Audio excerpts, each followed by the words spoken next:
ReCycle and Rex files have been at the heart of beatmaking for over 3 decades, and there's a reason for that. I'm going to show you how simple it is to bring the beatmaking workflow of ReCycle into your music. Since I'm talking about the historic influence of ReCycle on beatmaking, let's use a historic beat. This one loop might be responsible for more beats across more genres of music than anything else. To slice this up in ReCycle as a Rex file, we start by dragging the sensitivity slider as we watch ReCycle identify and place slice markers on each drum hit of our beat. And we can click any slice to trigger it.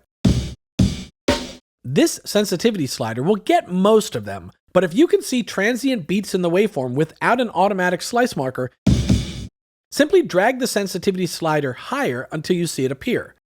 Then use the lock tool to fix that one extra sensitive slice in place, and bring the sensitivity slider back down until you've got mostly automatic slices and a few that you've identified manually. I plan to slow this beat down for hip-hop's slower 90 BPM tempo, so I can specify that tempo already inside ReCycle and adjust the stretch control so that our slices sound less stuttered at a slower tempo.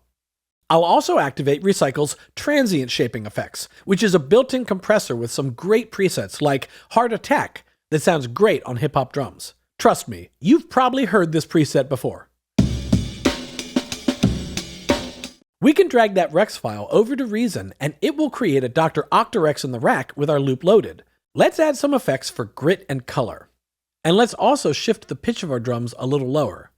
And then, down in the sequencer, I'll click the pattern lane button on my Octarex track so that I can draw in my loop and go about chopping it up and arranging it into my own 4-bar pattern.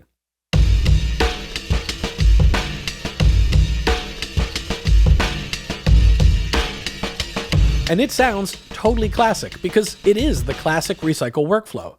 And ReCycle is not just for drum breaks. I've sliced up these electric piano chords and I've saved them as a Rex file that I can load into the Kong Drum Designer's MPC style pad workflow. I'll load the same Rex file onto the first 3 pads of Kong.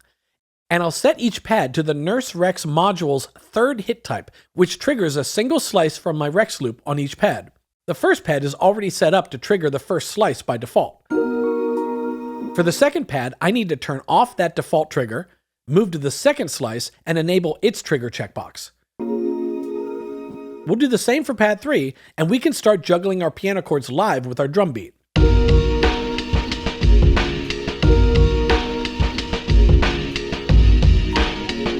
And I bet by now you've already got ideas for trying this with your own beats and samples.